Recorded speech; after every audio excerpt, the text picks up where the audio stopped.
শ্রী অভিক সরকারের লেখা প্রেতযক্ষ ও অন্যান্য বইতে একটা লাইন আমি পড়লাম, যে কালী সেই কৃষ্ণ।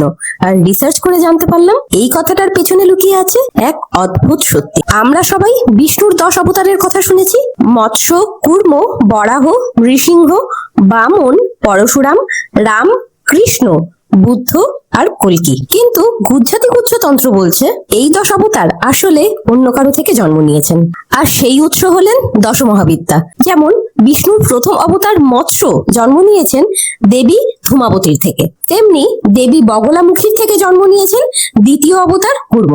এইরকম ভাবে টোটাল 10টি অবতার জন্ম নিয়েছেন দশমহাবিদ্যা থেকে।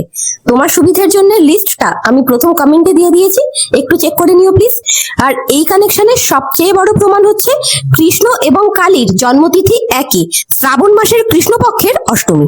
জন্মাষ্টমী আর কালী পুজো একই তিথিতে পড়ে, আর এটা কিন্তু কোনো কোইন্সিডেন্স নয়। তাই যে কালী সেই কৃষ্ণ কথাটার উৎপত্তি এখান থেকেই।